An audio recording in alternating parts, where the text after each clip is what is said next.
Bienvenidos a esta nueva clase de parasitología clínica. Hoy vamos a hablar de Ascaris lumbricoides. Como su nombre lo indica, lumbricoides es como un nematode que se parece a una lombriz. Bueno, en cuanto a la taxonomía, todavía seguimos dentro del filum Nematode. La clase Cercenentea y el orden ahora es Ascarididae. Este orden se caracteriza por los integrantes presentan labios en la boca, 3 labios orales. Algunos también presentan aletas, lo vamos a ver eso en Toxocara, y son bastante grandes, tienen un tamaño corporal relativamente grande. La familia Ascarididae incluye parásitos intestinales de vertebrados. El género es Ascaris. La especie es Ascaris lumbricoides. Pero hay un Ascaris llamado Ascarisum, que es el Ascaris del cerdo, que también infectaría a humanos y cuya diferencia de especie respecto a lumbricoides se estudia todavía. No está, o sea, hay muchos trabajos que apoyarían que Ascaris lumbricoides y Ascaris sum serían la misma especie y por supuesto zoonótica. Vemos aquí algunas de las características más importantes de la ascaridiosis, que ahí dice que es la helminthiasis intestinal más frecuente en el mundo. Recordemos que forma parte Ascaris de lo que llamamos helmintos transmitidos por el suelo. Vamos a volver a este punto un poquito más avanzada la clase. Va a predominar en condiciones que favorecen su desarrollo, es decir, tiene que haber materia fecal en el suelo y climas cálidos y templados. En realidad no es un parásito que genera cuadros muy graves, excepto cuando ocurre obstrucción intestinal o el daño que produce cuando estos nematodes, que son grandes, empiezan a migrar por el intestino u otras partes del organismo. Por supuesto, si en las infecciones crónicas aportan a la desnutrición y el retraso en el crecimiento, porque bueno, son nematodes grandes que producen una depleción de nutrientes importantes en el hospedador.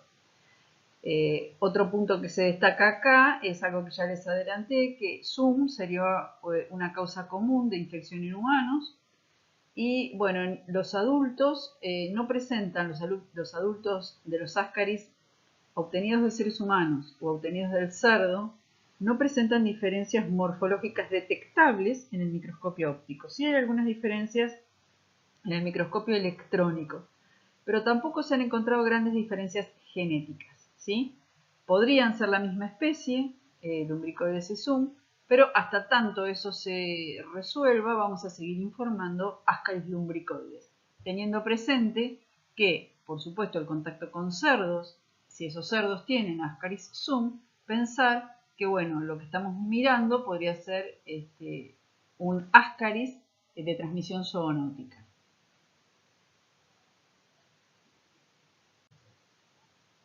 De hecho, en este trabajo, que es bastante reciente,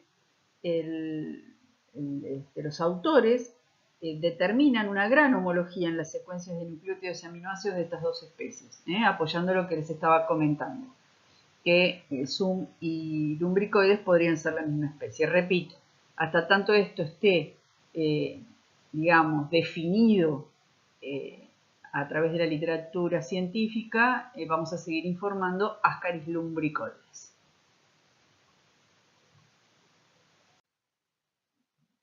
La morfología de Ascaris lumbricoides, ya habíamos dicho que eran nematodes grandes. La hembra es más grande que el macho.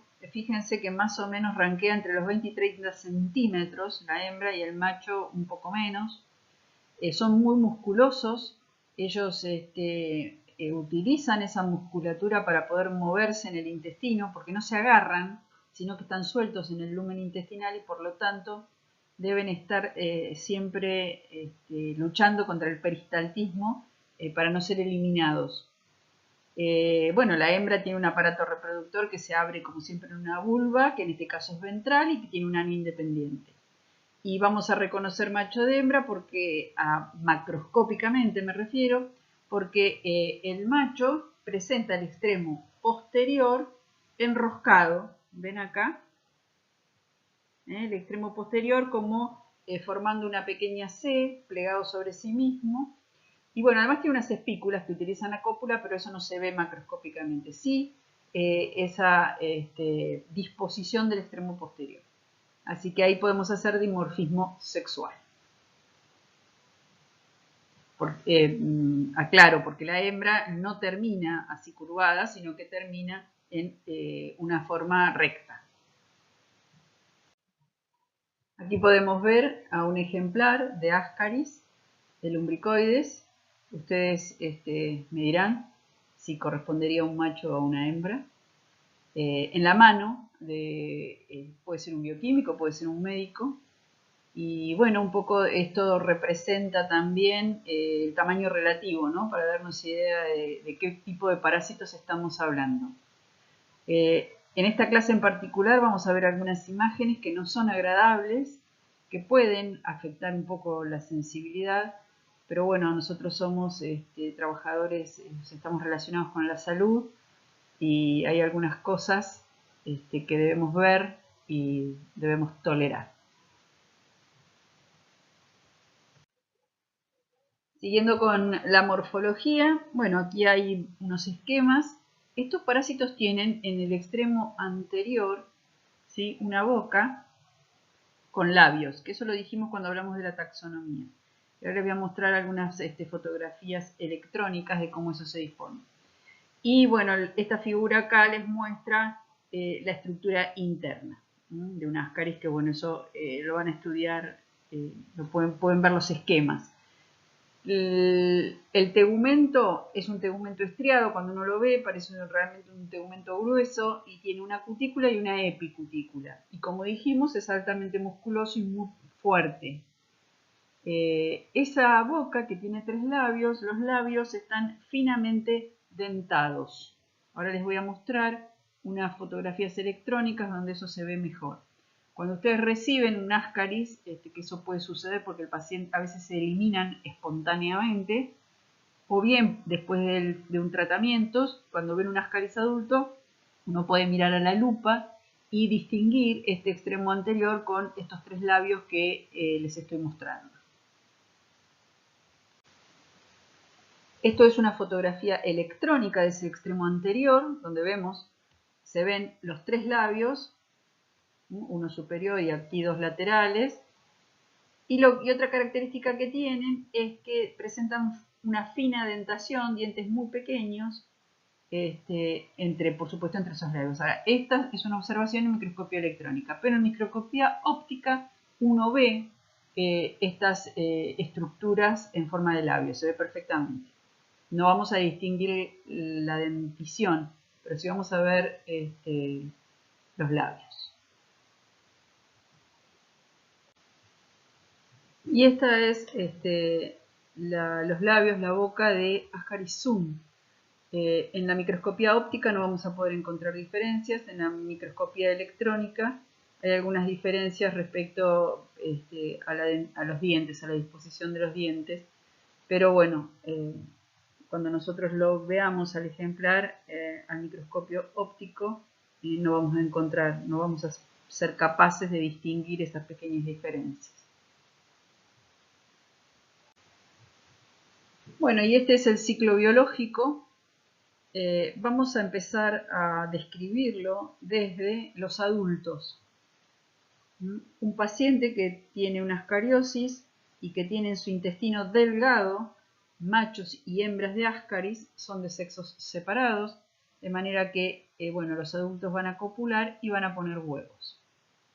Los huevos de Ascaris van a aparecer en la materia fecal y ya sabemos nosotros que esto es un elemento transmitido por el suelo y que va a necesitar un tiempo en el suelo para larvar. Ascaris produce 3 tipos de huevos que ustedes los vamos a estudiar más detalladamente en la práctica, pero dentro de lo que se consideran de los que son huevos fértiles, esos huevos tienen que larvar para convertirse en infectivos. Y eso va a ocurrir en el suelo. Se calcula que cada hembra pone unos 200.000 huevos por día. Como dice ahí, acá no embrionados, esto quiere decir que les falta larvar todavía. Después vamos a las características de los huevos. ¿Qué pasa entonces en el medio ambiente? Bueno, van a larvar. Esta célula que tienen en división y en crecimiento en el huevo recién eliminado empieza a dividirse hasta que finalmente en más o menos 2 semanas hay huevos larvados. Pasa por distintos estados larvales. Va a pasar por una larva, se va a formar primero una larva 1, que va a mudar a una larva 2 dentro del huevo, y finalmente va a mudar a una larva 3. Dentro de estos huevos, a medida que vayan larvando, la larva 1 y 2 son de tipo rhabditoide. Es decir, si uno la pudiera ver fuera del huevo, vería que tiene un bulbo esofágico de tipo rhabditoide, como ya estuvimos viendo. La larva 3, aquí tenemos un huevo ya con larva 3, ya larvado a larva 3. Bueno, esa larva es una larva de tipo filariforme y ese es el huevo que puede reiniciar el ciclo. De manera que los huevos con larva 3 son los infectantes. Perdón. Entonces, si un paciente ingiere estos huevos con esa larva 3, ya sea por el contacto con el suelo, directamente con la tierra, o bien porque está comiendo un alimento que está contaminado con estos huevos, lo que va a suceder es que en el estómago se va a liberar esta larva que ustedes ven acá enroscadita.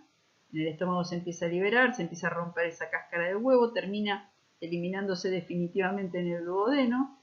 Y esta larva lo que va a hacer es lo que es muy parecido a lo que hemos visto con otros nematodes recientemente estudiados.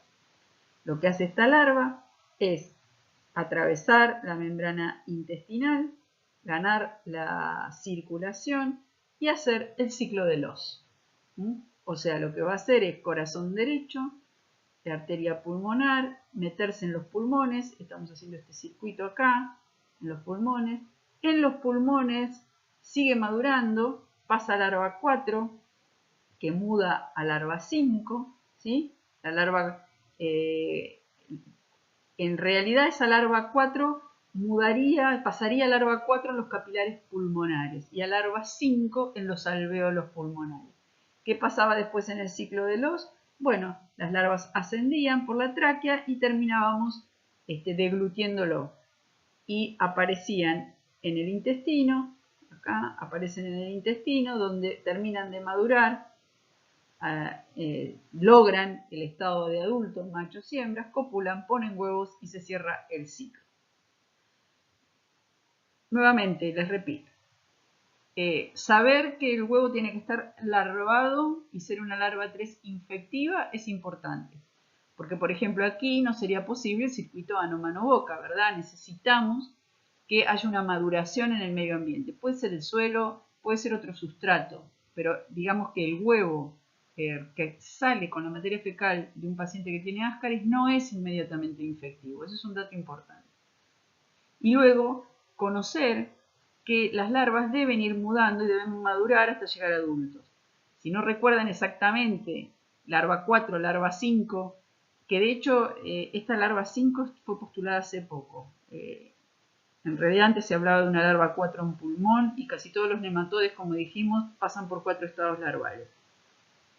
Pero lo importante es saber que deben madurar, que pasan por distintos estados larvales, conocer el circuito que hacen las larvas, es decir, saber que cuando uno ingiere ese huevo, esa larva que sale del huevo en el intestino debe ganar la circulación, debe hacer ciclo de Loos, tiene que seguir madurando, se va a deglutir, porque todo ese paso por los distintos sistemas del organismo van a generar también distintas patologías y van a hacer posible también que encontremos estos elementos en distintos especímenes. Por ejemplo, se han demostrado larvas de Ascaris en esputo. Y si no sabemos cómo es este ciclo, no vamos a entender por qué está sucediendo eso o por qué eso puede suceder. ¿Sí? Ascaris lumbricoides más o menos termina su ciclo biológico en 2 a 3 meses. Y bueno, y pone una buena cantidad de huevos, así que no es tan difícil encontrarlos en materia fecal.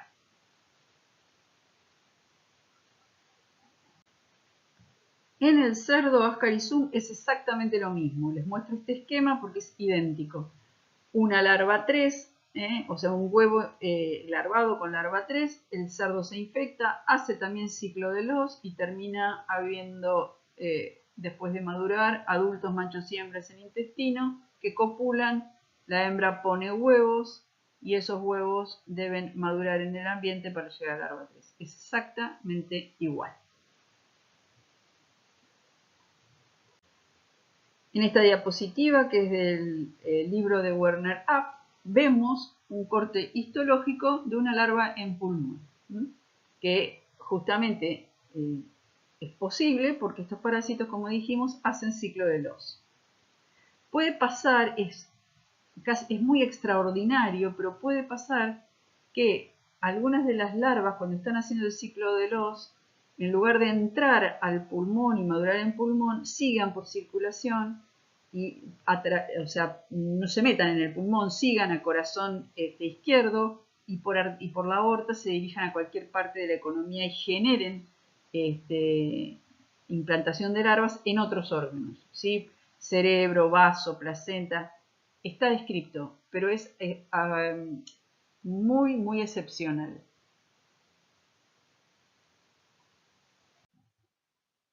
Bien, el hábitat de los adultos, esos gusanos grandes que vimos, blanquecinos de casi 30 centímetros, machos y hembras, viven en el intestino delgado.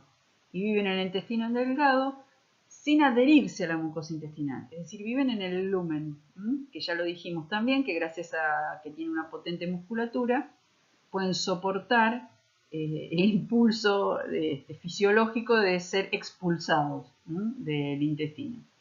Se calcula que tiene una longevidad de unos 2 años.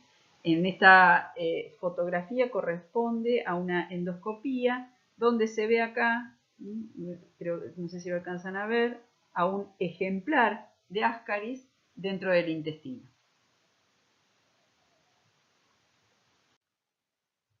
Bien, ¿cómo adquirimos ascariosis? Bueno, ya vimos el ciclo biológico. Tenemos que ingerir huevos embrionados con larvas 3. Eso puede pasar a partir de que estén en agua o alimentos contaminados, por comer tierra, geofagia, en algunos elementos, fomites de cualquier tipo. Y también se ha reportado la posibilidad de la inhalación. Los huevos de Ascaris son bastante resistentes a las condiciones ambientales adversas. Tienen estructuras, o sea, sus membranas le permiten resistir, incluso desecación, bajas temperaturas, pero se sabe que, por supuesto, como otros geohelmintos, el óptimo desarrollo ocurre en suelos cálidos. También, bueno, esto de que se pueden inhalar ha tenido también su asidero en el hecho de que han sido rescatados o han sido encontrados en moco nasal.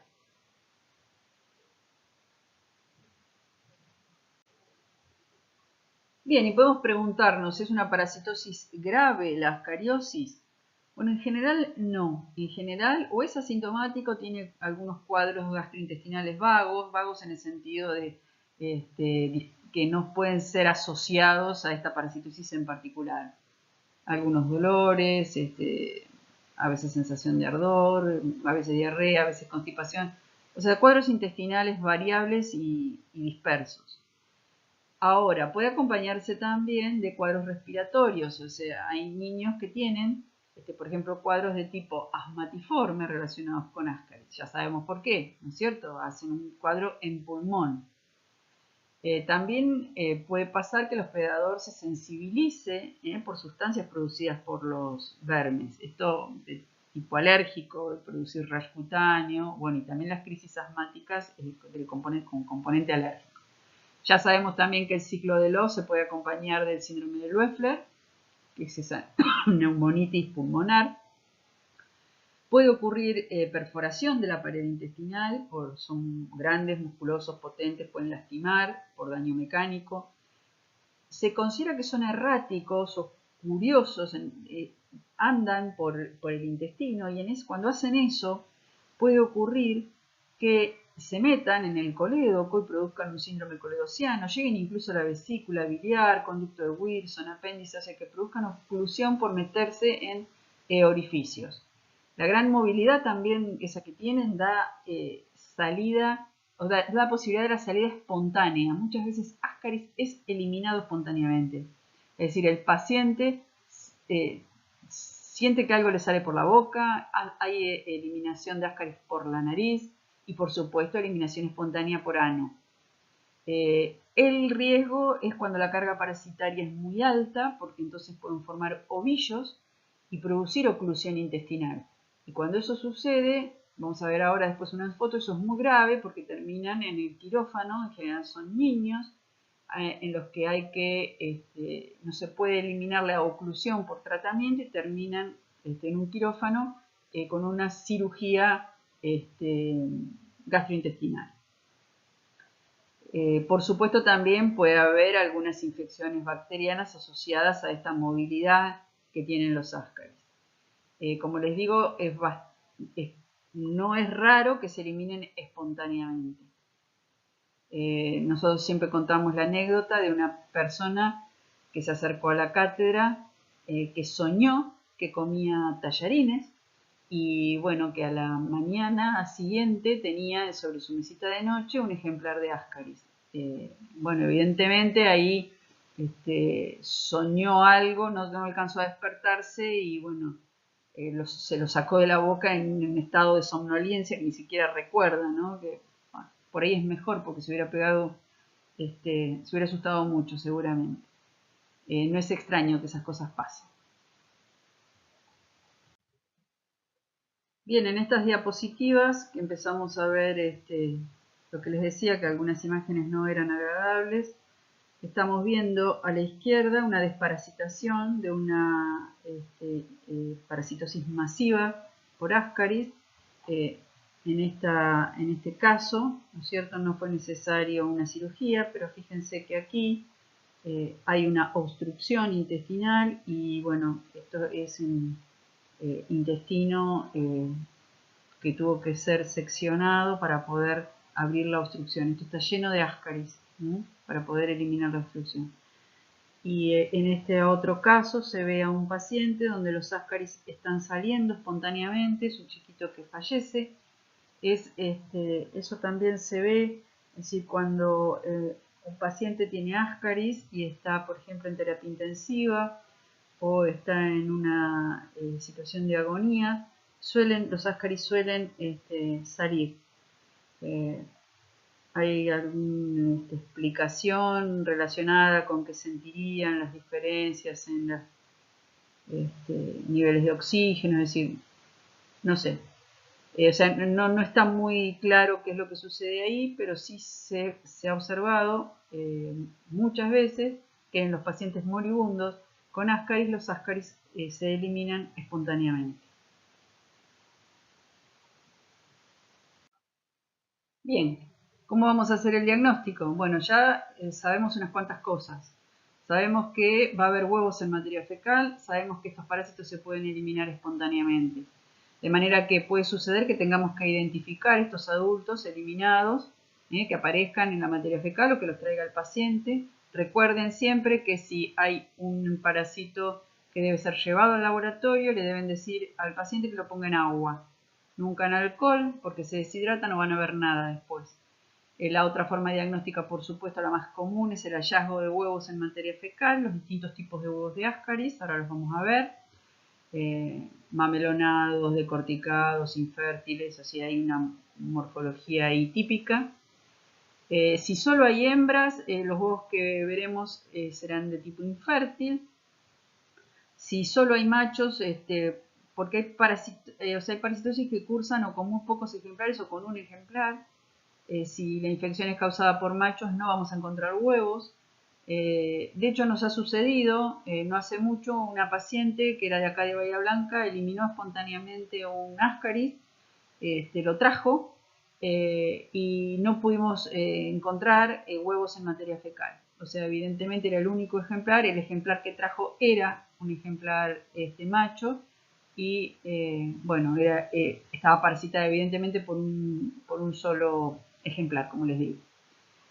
También puede ocurrir que se encuentren larvas en esputo, en contenido gástrico. Estas cosas no es que se piden, ¿no es cierto? No, pero bueno, puede ser un hallazgo. También un dato de laboratorio que acompaña es la eosinofilia, que sobre todo es más alta en la primera parte, o sea, cuando está ocurriendo el ciclo pulmonar. Es decir, ahora, si está en un proceso de infección constante, bueno, la eosinofilia puede ser más constante. Vamos a ver más adelante, van a tener una clase relacionada con inmunoparasitología, pero ya han visto, estamos viendo una serie de nematodes, lo vieron con trichinella, lo seguimos viendo con Ancylostoma necator, ahora también con Ascaris, que los nematodes producen una respuesta inmunológica con producción de eosinofilia. O sea, en general hay una eosinofilia detectable y suele ser mucho más alta cuanto más contacto con los tejidos tiene el parásito, cuanto más contacto con los tejidos del hospedador tiene el parásito, ¿sí?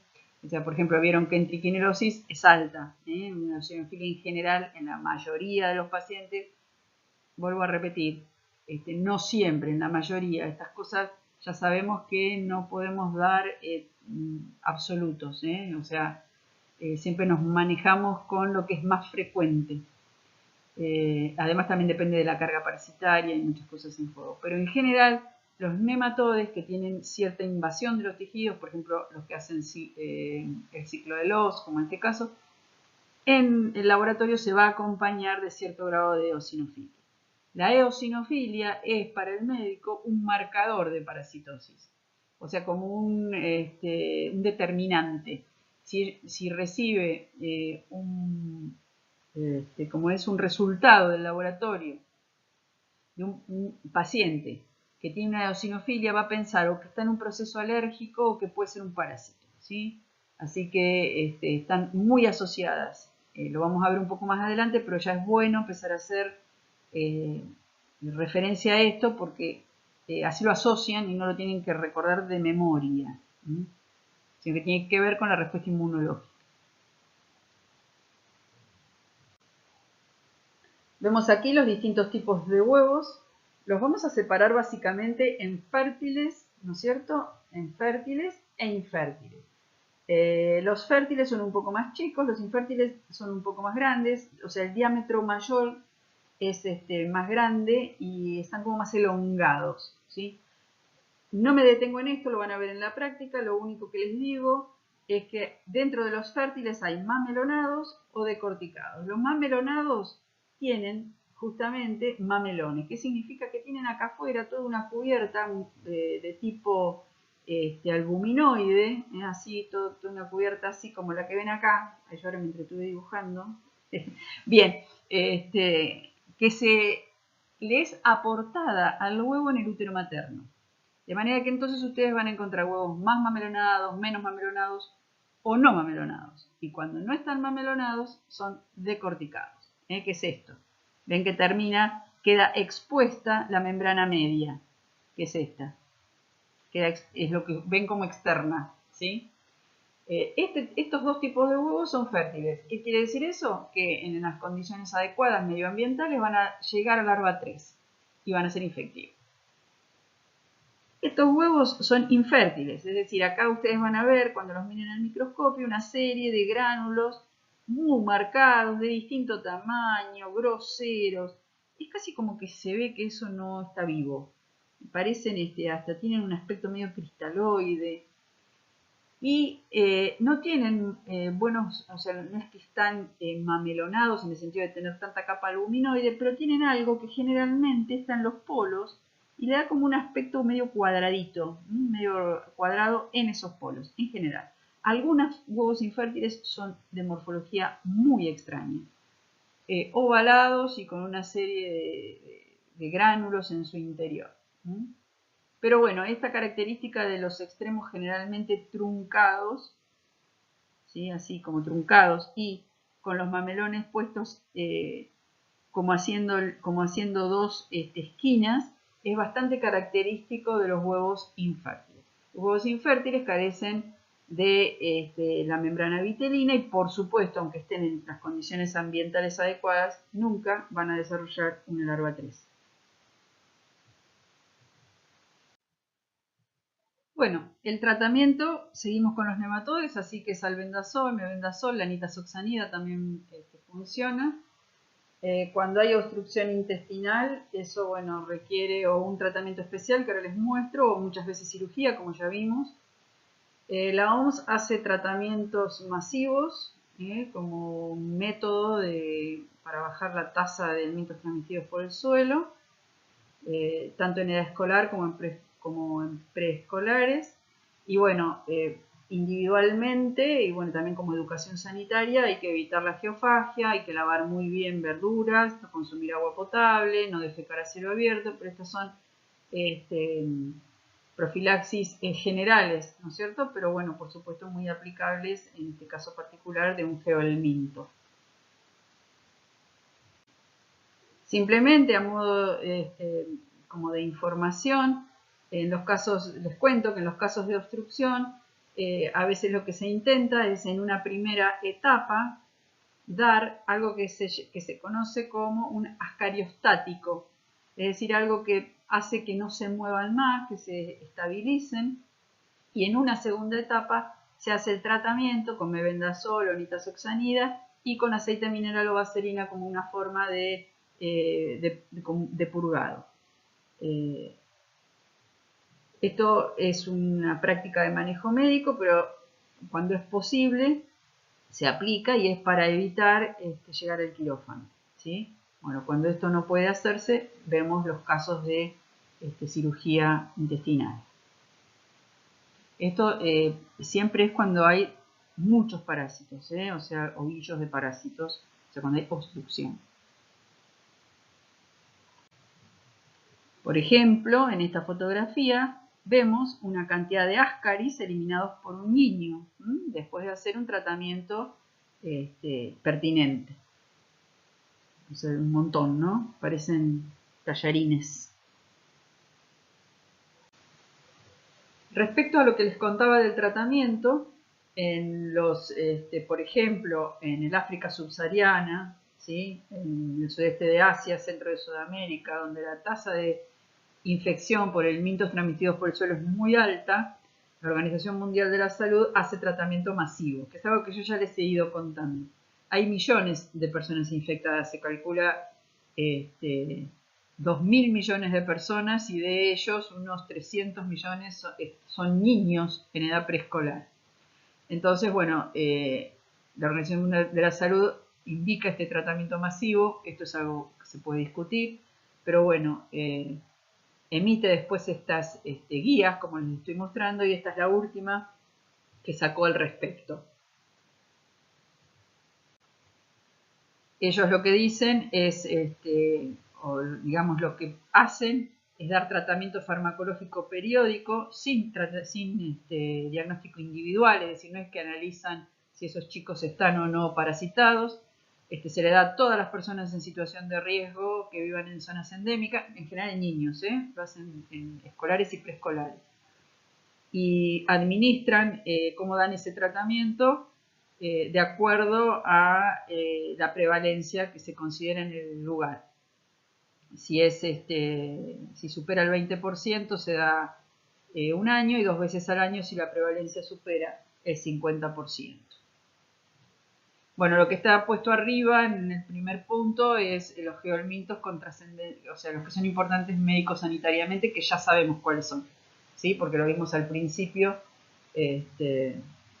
ya vieron Trichuris, Trichiura, y después vimos las uncinarias, que son Ancylostoma necator, y bueno, también vimos estrongiloides y ahora sumamos ascaris. Lo que la OMS administra es albendazol y mebendazol, son donados por la Organización Mundial de la Salud y bueno, la meta era eliminar la morbilidad causada en el 2020. No hay todavía informes de qué resultado les está dando esto, pero bueno, es la pobreza el problema. Bueno, acá estamos viendo un caso extremo de un paciente con parasitosis. Esto es una fotografía en Kenia. En esa dirección de YouTube hay una también una cirugía que hacen, si quieren verlo. Esta ya no está más, era también un video, pero lo han retirado. Podemos ver acá un médico con los ascaris sobre sus manos. Les muestro esto simplemente porque da mucha idea de tamaño y de cantidad que puede haber, ¿no? Estos son, repito, los casos, digamos, peores, los más graves, cuando hay gran cantidad de ejemplares y se producen estos cuadros, ¿sí? Que no es tampoco lo más común que esto ocurra. Les cuento que nosotros tenemos en la cátedra en este momento en desarrollo un proyecto de investigación relacionado con blastocistis. Entonces estuvimos recibiendo materias fecales de distintos centros asistenciales justamente para hacer ese estudio en blastocistis. Bueno, dentro de ese estudio llegó una materia fecal que tenía, una sorpresa, porque había un ejemplar adulto de Ascaris lumbricoides. Bueno, en esa materia fecal también encontramos huevos y también encontramos blastocistis.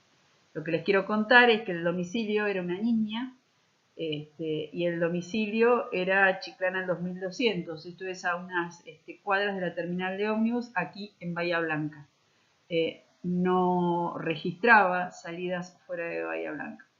Con lo cual, bueno, de alguna manera adquirió esta parasitosis y, bueno, no es algo que... Lo que les quiero contar es que es algo con lo que se van a encontrar, ¿sí? Que no es un parásito que esté tan fuera de lo común.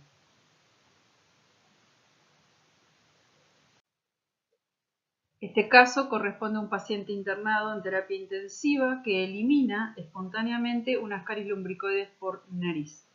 Esto ocurrió en Mar del Plata, es un caso compartido por una colega nuestra, por Analia Lux, bioquímica, y bien, esto también pasa, y pasa acá nomás. Vimos una foto donde había un nene de color y puede dar la impresión de que eso solo ocurre, no sé, en el África subsahariana, pero no, ocurre también acá a la vuelta de la esquina. Este otro caso, Ascaris, fue eliminado espontáneamente en un acceso de tos por un paciente pediátrico de 9 años, oncológico y que, bueno, estaba en recaída, era un niño que estaba muy mal de su patología de base y, bueno, elimina espontáneamente ese ejemplar que están viendo en el frasco, un adulto de Ascaris lumbricoides. Esta noticia, yo no sé si recuerdan ustedes, pero ya por el año 2017, un soldado norcoreano se escapa en la frontera con Corea del Sur y, bueno, le disparan, por supuesto, al desertor, pero es rescatado en Corea del Sur y lo operan. Y cuando lo operan, encuentran lo que dice esta noticia puesta de esa manera: el soldado norcoreano que desertó tiene parásitos enormes. Resulta que esos parásitos enormes eran Ascaris lumbricoides. Esta fotografía corresponde a los Ascaris que le sacaron. El hombre, el soldado norcoreano, había sido baleado en el abdomen, así que cuando quieren, van a suturar, a solucionar el problema con la herida de bala, se encuentran con esto. Bueno, acá vemos un ejemplar que podemos reconocer incluso, lo podemos reconocer, podemos hacer dimorfismo sexual, ¿verdad?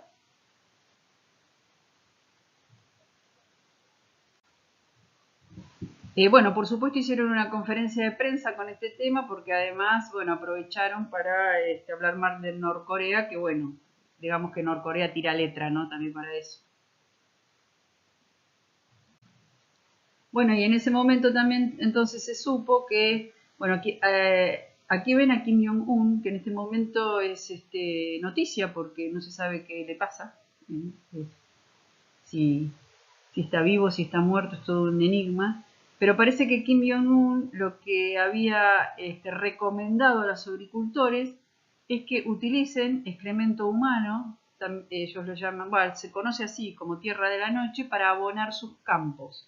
Eso es una práctica muy desaconsejada con excrementos que no tengan tratamiento previo, o sea, no puede usarse como abono excrementos humanos o de animales para los cultivos.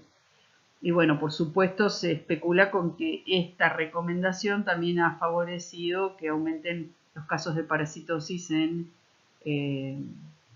Corea del Norte. Por supuesto el tema se utilizó políticamente. Pero se los cuento porque tiene que ver con los ascaris y cómo los parásitos están metidos incluso en situaciones de estado. Bueno, y para despojarnos un poco de tantas imágenes feas, nos vamos con algo más bonito de Kandinsky. Bien, muchísimas gracias por la atención y nos vemos en la próxima clase.